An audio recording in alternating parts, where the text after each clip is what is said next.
A very good morning to you. Happy New Year. Welcome to Jam 316 Financial Clinic. First show, first day of 2020. We do appreciate the Lord for this far He has brought us. You know, some of us had no idea whether we would see this new year, but here we are today. And so we have something to be grateful to God for, that He has given us the opportunity to step into a brand new year. And I believe this is going to be a great year because I believe God has some great things in store for us. Now, every Wednesday, we talk about money. We talk about your money.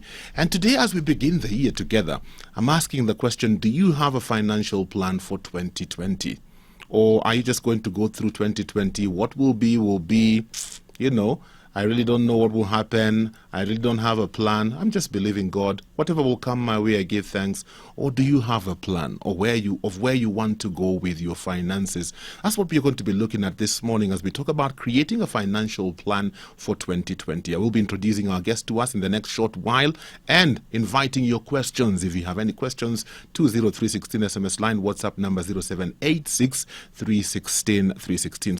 It's the Jam 316 Financial Clinic. Happy New Year to you. Thank you for taking the time to watch. If you know somebody who wants a better control of their finances in this year, you need to call them up and tell them to listen. I know our discussion today will be beneficial to them. So, my guest this morning, my first guest in 2020 is Wahome Ngari from Citadel Consulting. How are you doing? I'm quite well, and Happy New Year. Happy New Year to you too. Great time to be together. I'm excited. Yes, I'm also excited. We thank God yes. for the opportunity to be here at this hour. Awesome. Yes. When we talk about a financial plan, what exactly are you talking about? When we talk about a financial plan, we're simply saying this is a roadmap of the things I intend to do in the new year, 2020. So it's simply just like laying the path and saying, this is where I'm going to follow. I mean, if you were on the road and you started in Nairobi, here at the studio, and you're going to Nakuru, you map out the route you follow. Definitely. So that you know, I need to turn here, there's a hill here, this is a straight place, it's foggy here, so that then you have the necessary tools to carry you through. So it's just a roadmap of how we are going to manage our income, what expenses we're going to have, what spending we have, and what investments we might need to put together. That's what a financial plan is. Okay. Yes. Is a financial plan something that everybody should create, or is it just for those who have a lot of money? They don't know how much money they have, so they have to create a plan. It's a nice thing to have a question like that in New Year. And the question is simple. Again, is there anybody who's got a lot of money? What do we call a lot of money? And surprisingly, everybody's got money, and they actually have expenses. If you have an income, you have expenses. You need to manage that. You might have goals you want to achieve. You might have bills that you have to pay. So anybody who's got resources and they are responsible for those resources, then needs a plan. So a plan is for everybody. Okay. Because we cannot get into tomorrow without really thinking about it. And the plan helps us as a roadmap to know how do we get there, what do we require, what do we save, what do we spend. Okay. Yes. Okay. You know, I'm just thinking for that kawaida person, they may think, you know, I really don't have control over my salary. Yes. Kamshara ni kale kale. We love saying this. Kamshara ni kale kale to kadogo. So why plan for it, really? See, it's not like wataniongeza or anything. So you feel like you're almost in a place where you're defeated, so there's no need to plan. Yes. What would you tell an individual like that? I'll say this. Kama ni kale kale, what is yours is yours. And what is yours is what is going to do the things that are yours. And you see, it's kale kale for everybody. You know, the person with 5,000 thinks this is kidogo. The person with 20 thinks is kidogo. Another person, 100 is kidogo. Another, and actually 1,000,000 is kidogo. So we all, it's a mindset. How do I get the best of what I have? Okay. The way to get the best of what I am having is actually to plan for it. Yes. And as I plan for it, and we're going to see that shortly, I must also ask myself, if it is little, can I do something to increase it? Because that might be part of the plan. Yes. Okay. Because I am not happy in kidogo, but who's responsible for increasing it? It's not necessarily all the time that it is our employer. And we must understand our employer in a capitalist environment is looking at their input and their output. Now, they cannot spend all the money paying the workers because we set up enterprises for profit. For profit. And that's the reality. Yeah. But what I'm given is mine. In fact, Yes. they don't come to ask questions. It's a very interesting thing. When I buy a phone, they give me a user's manual. Yeah. When I buy a laptop, they give me a user's manual. Yeah. Surprisingly, the first day they paid me, nobody gave me a user's manual. And I've never seen anybody with a user's manual. Yeah. They leave it to you to spend how best you know. And how best you know is what you're calling your plan. Your plan. Yes. Whether you have it in writing, whether you have it in your mind, you have a plan. Everybody's got a plan. Okay. Just that sometimes we don't think we have a plan. Uh-huh. Because when you get the money, whether it comes into the bank or whether you're given in cash, whether you're given in an envelope, there is a moment you stand and say, what will I do with this money? What is it capable of doing? What is Yes. it not capable of doing? That's planning. Okay. Yes. So would you say somebody who comes up with a plan for their money, by the time we get to the end of 2020, if God allows us to get there, they will be at a better place financially than the person who didn't have any plan at all? That's a given. Okay. That's a given. We must start there. If you're planning ahead, Yeah. there are all chances that you get there better than the person who did not plan. If I hit the road here again, just to go to Nakuru and Yeah. have no plan, Yeah. I'll hit the road with most traffic because I didn't check. So I'll spend much more time Yeah. on that. I might go the longest route because I didn't even check this road that the construction is going on. This one is closed. Yeah. And I ended up on the closed one. When you check ahead, you actually have bound to have a better trip down Yes, there. The same yes. thing. If you're planning for your money and planning for having a plan, is really taking charge. Is anybody who doesn't like taking charge? Because if you're taking charge, Yeah. you're going to get there a much better person. Okay. And you might actually feel, yeah, I've gotten where I wanted to be. But if you not plan where you're going, like we always say, if you don't have a route, any route will take you to nowhere. Yeah. Yes. Do you find in your circles that a lot of people actually sit down and have a plan for their finances? Or is it a small amount of people? What I find interesting is whether you work for government, national government, local government, corporates, Yes. church organization, NGO, everybody knows those organizations plan. Yeah.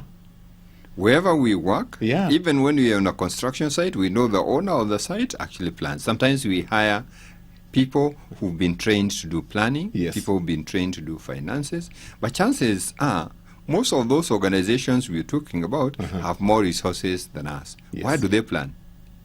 Yet they have all these resources. If you want to get the best of what you have, then planning becomes necessary. And what I found out is a lot of people start by not planning. Yeah. Then they realize this is got to be a challenge because there are things that are going to be done. And people either seek financial literacy to understand how to do it, or you sit with somebody who understands this. But nature forces us to get into planning. Yes. Because you will never have enough. Okay. And so we must plan with what we have. Okay. Yes. So this morning, let's talk to that person who has never thought of creating a financial plan. Okay.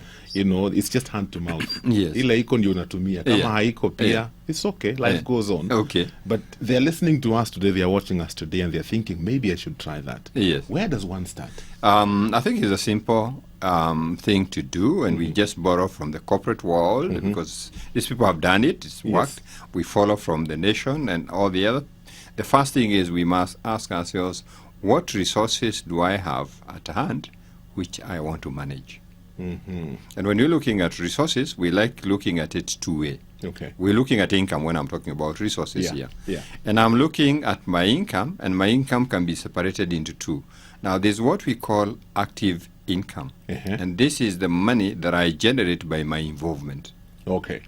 If I'm an employee, I might get a salary, I might get a retainer. If I'm a salesman, I might get commission. I'm a professional, I will make some fee. I'll charge people some fee. Yeah.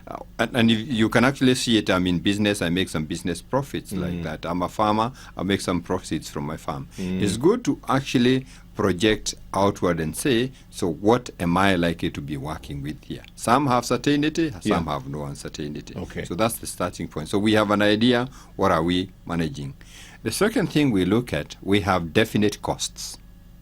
As I start 2020, I have definite costs. Yes. I have rent to pay, and I actually know my rent largely. Okay? And if I Yes. hope to move house along Yes. the way, I Yeah. think I have an idea when I'm likely to move house. If you look at upkeep, maintenance, my power bill, my water bill, I have an idea. From last year, I know Yes. what I've been spending. Yes. School fees, schools are generous. They actually give you a schedule ahead of time. Ahead of time. So you have a complete clear idea. If I have standing commitments, I have a mortgage, I have a SACCO loan, I have CHAMA. You see, I know those things. So I can actually even tabulate them because I know them. The Very resources true. I have is what I'm going to use to achieve those. So now we have looked at the resources and we have looked at standing commitments. Now the second thing we look at, we have things we want to achieve. We can call them financial goals. And when we're looking at financial goals, we like breaking them on time zones into 3 definite categories. Okay. They are short-term goals, things we want to achieve in 2020 because that's appropriate that we do them within 1 year. And we can look at examples. And if you think about these things, when you think about them, it doesn't take long to actually actualize them. If I wanted, say, to buy an item of furniture or change furniture in the house, it's unlikely to take me 3 years. From the point you conceive it to point you're done. If you think about electronics, if I want to buy a phone, I want to change my TV, it doesn't take that long. Items of cutlery, when Mama decides we need to have hizi za wageni, it doesn't take that long. Maybe it takes 1 chama and we are there. Sometimes we have debts that really we can't keep for long. I have school fees arrears, and I know the consequences of not paying it. I might have rent arrears that I have not paid. I need to clear. I might have a very, very pressing debt.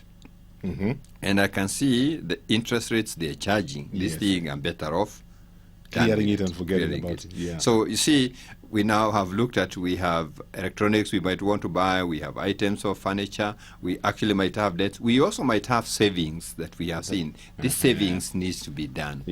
My child this year has come into class 8. So what happens early next year? Form 1. Nowadays, what do we know? Just before Christmas, we have the results. We have to go to Form 1. Do we have any other time to prepare for that? No. So we have savings to do. So those are what are likely to be our goals for 2020, depending on who. I mean, they can vary from person to person. And we focus on those. And as we focus on those, we always say it's nice to actually get everybody in the house involved, and we write them down if we can. Oh, even the children. Even the children. You know, children are planning on your money. Daddy, I need a bike. How long can you keep that bike unbought? I'm telling you, it becomes an issue. Daddy, I need a toy. Yes, you see, when you look at those things, they are planning on it. Okay, Mama has a plan, I have my plan. What if we did these things together and we write them out? And as we write them out, it would help actually if we said, this is how much it's going to cost us. I love what you're sharing. I love what you're sharing because I find it very interesting. We are so secretive about our money and how much I earn. You know, I know of couples, the wife has no idea how much the husband earns. You know, and bringing this conversation in the open and even involving the kids, I think it's also setting up our kids to pick up habits about money. Because money lessons are not lessons you go to school. Money lessons, like most lessons for children, are things we learn by what we see, by what we experience. If money is a taboo in our family, money will be a taboo in our life. We will never talk about it. We will have issues about it. If money is a tool for power, even us, when we get money, we will actually use it as a tool for power. So it is important for parents to train the children by involving them. And I'll always say, that's a whole topic which we can be able to look at, but we need to involve our children because they are planning on our money. And so we have seen what is 2020, but that's not all. Because there is life after 2020. So we are hopeful. We have 2021 and on. And it's good to look at 5 years ahead. Now, 2020 to 2024. There are things we want to do within that time, and we might need to start now. We want, as a family, to buy a plot, which we like buying plots. Now, we might not buy the whole of it. Maguta. So if you think about it, we might not be able to buy all that now, but we need to start thinking about it, because maybe we need to raise the deposit this year, or we need to start saving in the SACCO, or we need to take a loan in the SACCO and start paying slowly over time. we might actually see it as a family and see the way movement is for us, we're having a challenge. What if we bought a small family car? Again, we cannot do that in 1 year, but we might do that in 3 years. So we have things we are looking at in a 5-year period. We might have decided as a family, maybe it's a good thing for us to take a trip. We've always been wishing to go to the Holy Land. Yeah. And we see people in church are organizing this trip and this trip, and we wish. But you can't wake up one day and say, okay, here I go. Maybe the resources are not there. Or we can plan ahead and we say, okay, it's going to cost us so much, and we can do this in 3 years, but we can start saving this much little over time. We want to start a business. We have seen the need to have another income stream, but we don't have the capital, and we need to raise the capital. Now, those are things, if you conceptualize them, they are 5 years. I might actually see from where I am, I need more money. What do I need to do? What do I do to get more money? I might need to go back to college. You know, my bachelor's degree, or my master's degree, or this professional qualification, or mama needs to do this course, because that way they are going to get a promotion or a pay rise or a better job, so that we increase our pay back at the end of the month. Remember, sometimes we said it's not enough. When it's not enough, we plan how to increase it. And those things, if you are going to take, say, a bachelor's degree, you know, it's a 4-year journey. So we have to factor in that. So we now looked at the 5 years, and for each of those things, we are saying to ourselves, what is it likely to cost us? And when do you think we can be able to start this, and when can we be able to end it? Okay? But as we do that, we must never lose sight of long-term goals. Oh my Because goodness. the long-term goals don't ask us, they actually show up one day and they demand attention. Wow. Think about it. If God grants you life, you will have to retire. Retirement doesn't just come one day and say, I am here. No. No. It's a journey. And when you're concentrating now on the short one, you remember the ones we said for 2020, the phone, the cataract, we will forget, we will retire. Yeah. In fact, we never remember we will retire. Yes, we will. And you see, government and employers are somehow very magical. When you get your first job at 22, they force you into NSSF because they know one day you will need it. And so if we have this in mind, it may not necessarily be that we will focus on everything now, but we can do small things that can actually help us start preparing for retirement. It doesn't have to be complicated things. It might be at my place of work, there is an option to join a pension scheme, and I say, okay, now this year, I'll make sure I subscribe to the pension scheme. Or it could be the plot I wanted to buy, that Maguta plot, can actually be part of my retirement program, because on that plot, when I buy it, now I can put in some little rental houses.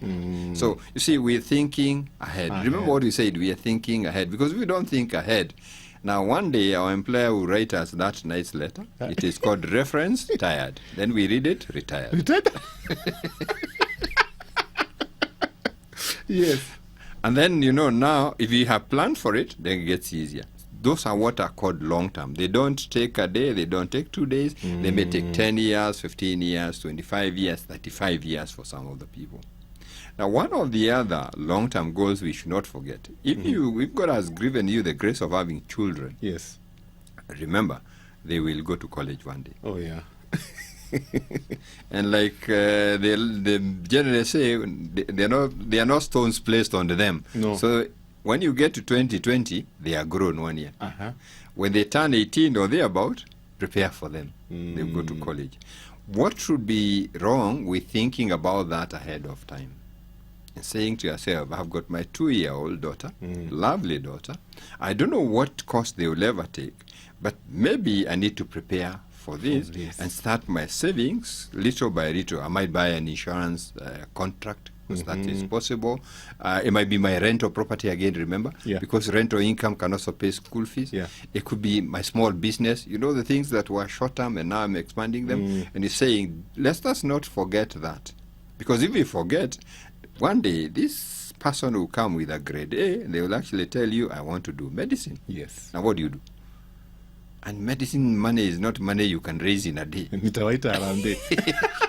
We can guarantee you tutakuja, hatutakataa, lakini tutakula mingi kuliko ile tutachanga. Wow. Because now you can actually see the things we need to plan about. As we have retirement we need to plan for.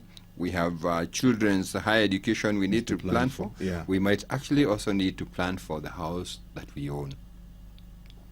Because life is interesting. When you get to about 25, 26, you move out. Yeah. When you move out, you get a new article on your bill that is called rent. Okay? Now, that article doesn't drop out until you leave the face of the earth, unless you have your own place. Unless you have your own place. And landlords are gracious people. They don't ask you for age. All they say, you leave this month, you pay. Yeah. So even when I turn 90, they will still ask for their money. When you turn 100 and something, they will still ask for their money. And if God gracious gives you life from 25 and you live to be a century, and that's a possibility, Yes. those are 75 years of paying rent. Is there a possibility around that? Can we start planning, thinking about home ownership? You see now why I brought Maguta Maguta is important. I like what you're sharing with us, because you're breaking it down so well. And the interesting thing is that majority of us don't think like that. Okay. Yeah, majority of us just look at what we have and we think about now. Tukifikiria mbele sana next week. Bora tumemaliza hii mwezi, we are fine. Yeah, so we'll get into the nitty-gritties. Yes. Because I want you to help us to look back at the end of 2020, if God allows us to see the end of 2020. Yes. And we can say, thank God I listened to that show. I'm a better off person financially now than I was then. when the year began. Yeah. Do you have any questions for us? 20316 SMS line, WhatsApp number 0786 316 316. Remember, you are watching the Financial Clinic on this first day of 2020. Welcome to 2020, and thank you for taking the time to tune in to the Jam 316 show today. It's Wednesday, and so Wednesdays we usually have the Financial Clinic, and today we are looking at creating a financial plan for 2020. In studio with me, Wahome Ngari from Citadel Consulting. I was just thinking, are there habits that may deter us from achieving what we have planned to achieve for 2020? Are there some financial habits that you think, if we don't watch out for some of this, they may derail our plan? Let me say yes. Every year, for a lot of people, we set up New Year resolutions. Yes. And we religiously observe them in January. The first week. No. We try. You know, we call it January because there's a lot of ja, so we stick to it. Whether it was the gym, whether it was, we actually do those things. Yes. Something seems to happen in February. I don't know if it's Valentine. I don't know what to blame for this. But from Valentine. It might be Valentine. Because after that, we drop out everything. And so now what we had thought we'll do, by the time we hit March, April, sounds like it was never ours. Yes. We can almost say it wasn't me. Yes. But are there habits? Yes, there are. What do you think about money? Money is different things to different people. Okay. And if you have to achieve a plan, we're dealing with money. Yeah. And so first we must understand basically that money is different things. Yeah, the teacher in school told us it's legal tender, it's a commodity for exchange. Forget the legalities, forget the economics. Let's deal with here and now, where we are. One of the things we have learned over money over time is that money loves movement. Money doesn't like staying in one place. It's a currency. The only problem with money, it likes moving to where there's more. Oh. It doesn't like staying alone, so it likes moving to where it's more. In fact, some people have told me this is biblical. Those who have, more will be added. Those who have little, even the little will be. And this is how we live. If you look at it, a simple example that demonstrates this. When we think about the water we consume and how we pay water, if you're buying from City Hall, you're likely to be paying per unit. Yes. A unit is 1,000 liters, which will cost you most expensive, maybe from a borehole, 100 shillings. So that practically means you're buying 1,000 liters for 100 shillings, so you're paying 10 cents. Yes. There's a generation that will understand cents because they sold them. Yes. 10 cents.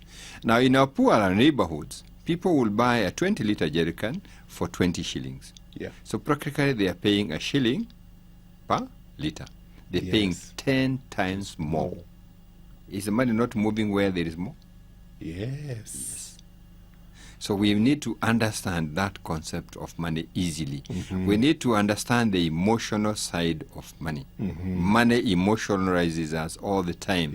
And that is why when we look at the things we do, sometimes we are emotional, We get affected by money. We do things we should not have done. Ask people when they have money, what do they feel? They'll tell you excited, happy, generous. In charge. In charge. And that takes us in some given direction. And when the money is not there, we're moody, we are grumpy, we are angry, we are stressed. And that takes us in another direction.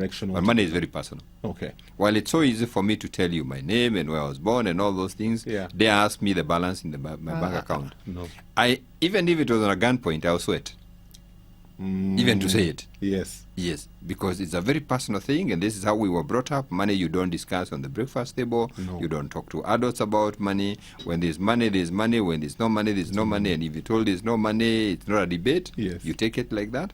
Became personal. When we have want to give money to our children, we turn behind and...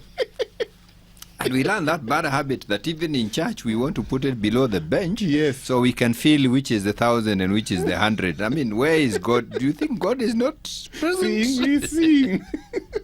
That's true. And so we have a lot of habits that make us not achieve our goals. And let's think at how we do shopping, because that's the first problem. That's where we breach it all easily. Oh. Now, if you think about shopping, there are people who suffer from impulse buying. Yeah. And impulse buying means you didn't plan for something, you didn't need it, you don't have money for it, but you actually bought it. Yes. Now, you're buying something that you don't need with money you don't have. What have that done? Money that should have gone to something in your plan has not gone. And that's why that has not been achieved. So we need to think about, and when we do money, money has psychology around it, and we have our personalities. And when you think about some personalities, there are people who are more likely to suffer from that. We have a group of people, we like calling them sanguines. Yeah. They're easy, they're emotional, they like getting to things. They find themselves buying things they don't need. They go to town, shoes know them by name. They actually call them across the street. You can hear your voice, you know. When they see a nice dress or a nice car, they have no way of resisting the temptation. I will always say, if you know that's your weakness, then you know this is going to stay in your way. Part of the things you can actually easily do, have minimal cash on you. Yeah. Whether it's on your M-Pesa, whether it is cash, work with minimal money around you. Because for a lot of people who fall to that, the fact that I put in here and I can feel it's eroded, I will just spend it. And that works again. That's a habit that we can actually deal with. There are people who go to town, you have no intentions of buying, and hawkers actually are tempting you. Yes. And there are people who are happy to talk to hawkers, and every day when you talk to hawkers, be prepared to buy. And this is how everybody, even when you look at shopping malls and everybody, and we just come through the festive season, they actually put everything in color to emotionalize you so that you start buying the things that you don't need. Now, if we continue with that habit in 2020, the plan will not work. You know, these are things we hardly think about. But that's the reality of life. Like what you're saying about talking to hawkers. Yes. When I really think about it, it's true. Yeah. It's true. Yes. When and when you have your children, you know, they make life easier.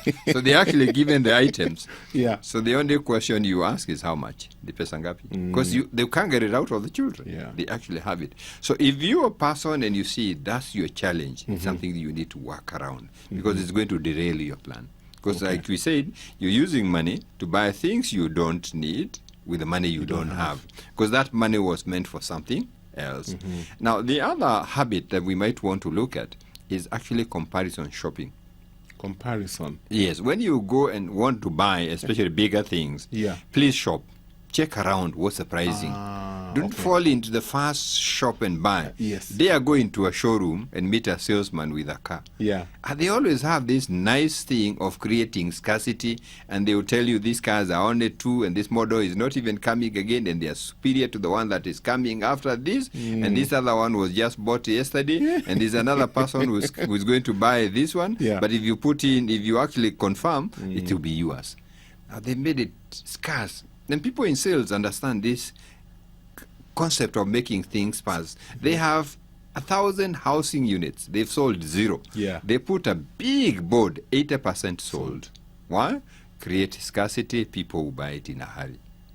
Because people don't want to miss out. Yes, because people don't want to miss out. Yeah. When we are doing that, we actually buy things so expensive. And you're actually going to buy that item on the street. When you walk 4 shops down the line, you find it at half the rate. And you almost feel like taking it back. Yes. Yes. What has happened? And if that happens consistent and sometimes big things, and I see this, you talked about plot maguta. I see this a lot. Okay. They are always made very scarce, and they cost us to buy plots that are in the middle of nowhere that we cannot even develop, and that money is stuck. Now, that's how sometimes we don't achieve our goals. That's how we don't achieve the plan. Now, the other one, which is easier to think about, is when we go to the supermarket, which is a place we go frequently for bread and milk or something like that. Yes. For some reason, they don't keep that at the entrance. They never do. No, they don't. It's at the far end. Yes. Why? They want to give you a tour. Because when you're taking your tour, things will keep appealing to you. And when they advertise, they use brilliant, bright colors. And just to make sure that even the sanguine man is well caught up, they bring nicely dressed ladies. Men are visual. Yes. So now we can stay in the store longer. As we stay in the store longer to see what they have, we actually end up shopping more. Now, if you think about it, the more time you expose yourself to shopping malls or you go to those places, and they've designed them in a way that you will actually find yourself staying longer. And in most of the shopping malls, they actually have a big supermarket at the base. Yes. Okay. Yes. And at the end is a coffee house. Because your legs will be too tired, you sit in a coffee house. That's true. Yes. And the coffee is well priced. Yes. But they know children don't love coffee. So what do? The food court is upstairs. Food court is upstairs. Why is it upstairs? Because the children need to go without the parent. When the children come without the parent, they will actually buy the high budget items. Then they don't they will price. experience. They want an experience, so they will not take the normal thing you buy for them. They will, the one you don't buy. And so by the time you finish the coffee, you come to where the children are. Wow. What have they done? But they're your children. That money that was meant for your plan is gone somewhere. And meanwhile, while you're nappy with them, they will even tell you, Mommy, Daddy, we want to go upstairs, give us tokens, they are games. Now you don't even want to see them, so you send them upstairs. And while they've gone upstairs, if you think about it, you don't want to go and interrupt their games. So just across the window, there's always this shop where everything is 50% off. It's easier to go in. Just see how things are crafted. There's something we call consumer psychology. And people have taken time to actually make sure that they structure the shop in a way that will be there longer. Because when you're there longer, you spend more. We bring all the ATMs. If you need the ATMs, we will actually make all your bank cards Visa. So it's just a matter of swiping, so that even the money in the bank can now come straight in. Wow. And if you don't have money, we'll loan you. How many apps are available? That's the other thing. Yes. How many apps I know we've done a show about that, but talk to us a bit about that, because it's become a trap that a lot of Kenyans are getting into. Yes, because we remember what we did initially. We bought on impulse, or we spent money that was necessary in something that was not very necessary. Then we went out, we bought something without comparison shopping, and we bought something more expensive that we should have bought it. Now we have gone into the shop, we've actually bought things we don't need. And if you think about it, when you leave the house and you're not thought what you want to buy, you actually end up buying what is in the house. You didn't check whether you have sugar or tissue, so you were actually stocking your money in the house. It was not meant to be stocked in the house. It was meant either to be invested or something else. And I always say to people, we had powerful lessons from our parents, and we simply seem to have forgotten them. Just think about it when we were in high school. And school is about to open, and you say, I want this, I want that. You were told simply write them down. And if you had a daddy like mine, he looked at the list and actually closed something. Why are you buying sugar? And cocoa. He didn't understand code power and stuff. And that was cut off. But he was right. That's why we're here. We're still here because that was not necessary. We want to say when we're going shopping, let's think through what we need to buy and make a shopping list. Because that's what our parents taught us. You were told to make a shopping list. Because a shopping list makes you more deliberate. Achieving your plan is a deliberate effort. When I go to the shops, I know what I want. Yes, I can have miscellaneous and add a few things. But I'm not, it doesn't matter whether the shop is where. Because normally we said you go get milk at the back. And over time what they do? They rearrange the whole. When you're lost, you will take your trip. You'll take a tour. But when you have a shopping list, which you go with and you actually stick in, you will stick. If you don't stick to all those things, let me tell you what will happen. Things that are important that should have done are not going to be done. And because they're not going to be done and they must be done, now that's why we borrow. And we borrow sometimes for a couple of reasons. This is important, should have been done. I didn't do it. I was supposed to pay school fees. And I didn't pay school fees. Now, I can't dare think of my children being sent home. So whatever the price, I'll place the logbook or whatever else is required. I would not think about the cost of money. I would not think about anything. I'll get that done. That's one of the reasons. So ideally, we're living beyond our means. Yes. When we live beyond our means, we're opening ourselves for those expensive credit. Now, the other thing that gets us into this expensive credit is failure to do something called contingency planning. Anticipating that life is not a flat path. There'll be bumps. There'll be ups and downs. There are things we don't anticipate and they happen. And when they happen, they normally tend to demand to be addressed now. You are driving to work and the car just stalls in traffic. You can't leave it there and walk. So either you're going to call a street side mechanic who will do his own diagnosis, maybe right, maybe wrong, but it will cost money. Alternatively, the traffic policeman is saying, get it out of here. So he is already calling the breakdown.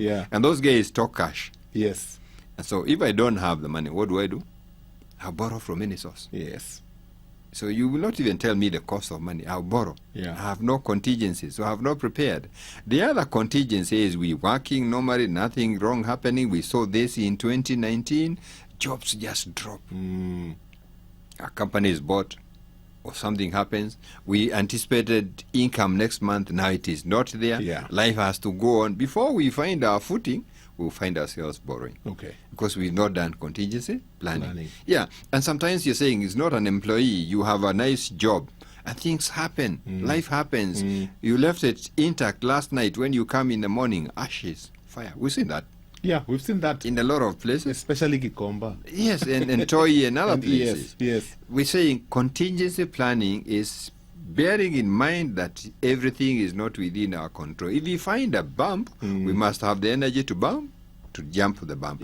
Which we are saying is, as part of the planning, we need to have some resources as part of our investment that we can get easily. I need to have some money I can get easily to address these things.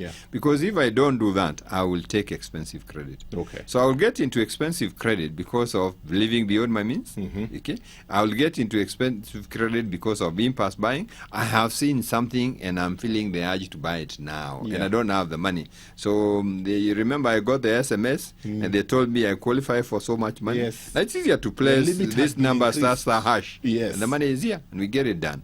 So if we do contingency planning, in fact, our financial plan will never succeed without the contingency plan, and the contingency plan must be part of the plan.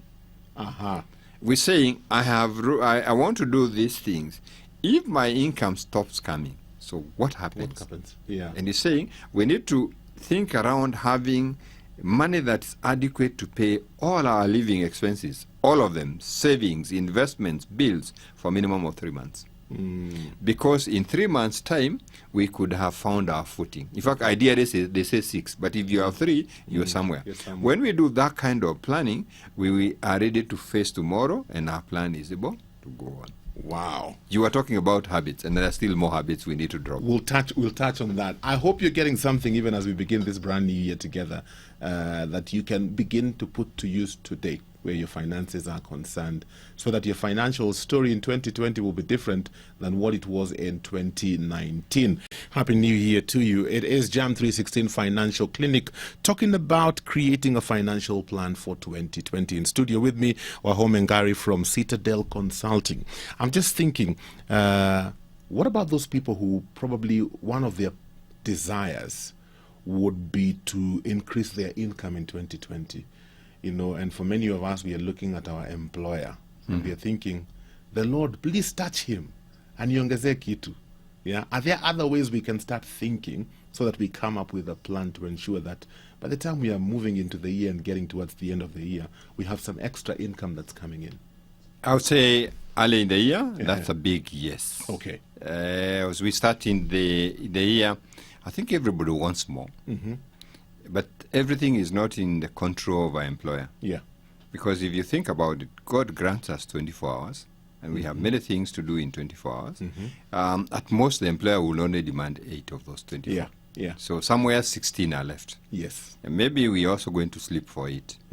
So we have another 8. Another 8. We can do me time. I can go and do my worship. I can watch tele. I can have time to eat. I can have time with the family. I can go to the gym. I can do commuting from work and back. But 8 hours can't be done by that. There will always be a balanced 3 hours somewhere. And the question is, with that time I have, what is it I can be able to do? In Kenyan speak, we always like talking about a side hustle. A side hustle, yeah. And a side hustle doesn't have to be something that gets you to run away from work, because you're setting yourself to be fired. Exactly. Now, even the little you have is going to run away. Yes. So one of the things we must do is something that doesn't conflict what your employer wants you to do. Yeah. And we have many things at our disposal that we can actually use to create this side hustle. We have knowledge. We need to ask ourselves, what knowledge do I have? Yeah. Could be professional knowledge, Yeah. it could be academic knowledge, it could actually be working knowledge. We have a lot of skills, and we need to ask ourselves, do I have a skill that I can use? Okay. Some of us have networks, and the question is, how can I be able to work on these networks? Yeah. Very quickly, let's think about it. Now, one of the ways you can actually be able to make more money, if you're good at something and you're very good at that, you can actually teach. That's true. Okay? Yeah. You can actually teach. And we just come through holiday time and Yeah. children are home. Just imagine you're good at playing the piano. Yes, I know you play the piano in church on Sunday. But does that stop you from teaching children on Saturday afternoon? No, Will it parents doesn't. be willing to pay? Of course. So you have something that you know that others can benefit. Yes, you're a good accountant, you're a good banker, but there's a college in town where you can spend a few hours and actually train the next generation, and you get paid. So teaching, it's easier to check around and see, what can I teach? In your old younger days, you were a karateka. We still need new karatekas. You can train somebody how to do that. Yeah. So is there something I can do? Can I teach somebody? Can I get time to teach somebody? And it's not complicated. Yeah. I say to ladies, you know how to cook chapati very well. You make them brilliant. Your family smiles when the chapatis are there, or Yes. mokimo or something. Now, all our young brides, and you had this a lot of time in the Yes. wedding, they've been told 1,000 times, Yes. the way to a man's heart is through the stomach. But they don't know how to make these foods. Who's going to teach them? If you got a 5, 6 of them in your own kitchen on a Saturday morning, Yeah. they'll pay you for that. So, is there a way, can I teach? Is there something I can actually teach? That's the way you look at it. And you actually, if you find something, you only need to ask yourself, who is this? Who is teachable? How can I get this to be done? Yeah. Okay. Now, that's one way of doing it. Okay. Now you have a skill, and I'm saying, can you speak? Not teach now. Speak. Speak. Yes. You very funny. You tell nice jokes. Your friends are laughing. Next Yes. time you go to a wedding or to a birthday party, can you opt to be the MC? Surprisingly, they pay MCs. Yes. So you Good have attended money. the party, Yes. yet you got some paid. payment. Yeah. So what is this you have? You can actually, you are a professional, you are an expert in your area. You are a lawyer, you're a doctor. There are just so many people who do a breakfast meeting and they're looking for a professional speaker. Yeah. You can actually speak on that. And if you speak on that, I know they will actually send you back to your office with a check. Now, are we seeing ways Yes. around this? Yes. Can you write? Can you write? Yeah. You can write as a columnist. You can actually write a book. Okay, you can write for a magazine. Yeah. Again, do you have the skill to write? Now, from your knowledge or from your skills or from your storytelling, can you write? And sometimes, we got interesting stories of our own and we've never told anybody. Yeah. If you listen to people we call motivational speakers, Yes. what do? They tell their stories. Yeah. You have a nice story. Can you package your story well so that you're able to tell it to others? Now, and when we're saying, and if you look at that, there are many ways you can actually put your material in a CD, in a flash disk, and you can actually be able to sell it to people because people will be willing to do it. Are you able to do handcraft? Are you gifted that you can actually be able to do something with your hands? And there are people who are gifted. You can actually be able to do something with your hand, and you're going to sell it. If you look at all these things, you can actually see there is a possibility. Now, if you think you're not polished in that, we say then the next thing you need to invest in is yourself. It's yourself, yeah. Now, what knowledge do I need? Is it professional knowledge? Is it academic knowledge? Because I'll tell you, if I'm a junior accountant, I have a way of getting more money from my employer. I'll go and do the professional papers. They're going to make me the accountant. Yeah. And when they make me the accountant, they'll pay me something different. Definitely. And you know, if they don't give me the job, the guy across the road will. And that guy is going to pay me twice more or 3 more. So self-improvement is very key. So I can look at my knowledge. I can look at my skills. Yes, I can train, but I'm public shy. Can I get a public speaking course? Yeah. And actually now equip myself so when I go to the wedding, I am the cake matron, and I'll tell the girls not only how the way through the man's heart is the stomach, but I'll tell them I can actually teach you how to make chapati and kaimati and all the other things. Yeah. So identifying what is it I need to use what I have. Wow. I'm hearing voices in my head. Don't hear voices. And it's not the voice of the Lord. It's the voice of my producer saying we've run out of time. Okay. Yes. What would your parting shot be? My parting shot is, let's take charge of our finances. Yeah. There's nobody will ask you questions about the money you have other than God, because you are a steward. Yeah. But we can do better in this new year. This is a year of promise. Forget the air outside. We have spheres of control and spheres of influence. Work on where you have control. And if you work on where you control, by the end of the year, the journey is going to be much better.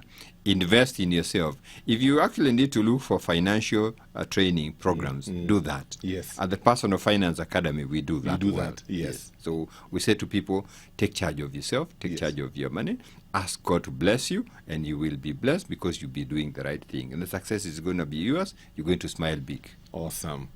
Tuma salamu za mwaka mpya. Hapa lazima watu watume salamu. Nimetuma salamu kwa watu wote. Consolata, my dear, Abigail and Nixon. I rarely say hello on radio and TV. Here I am, my friends, the Personal Finance Academy, Citadel, all our clans across the nation. Yes. Great year, my fellow countrymen. Great year. Let's do what it takes to make it better for all of us. Awesome. Yeah. I hope we'll see more of you this year on the Financial Clinic. We're playing so, yes. Because at the Personal Finance Academy, this is what we teach, so be happy to come to the clinic, so that then we can be able to karabati here and there. Yes. Yes. What a way to start the year. Take control of your finances. Know where your money is going. We've been doing quite a bit since mid-December, helping you to get your finances in order. I pray that this year, your financial situation will be different. I'm out of time for our discussion for today.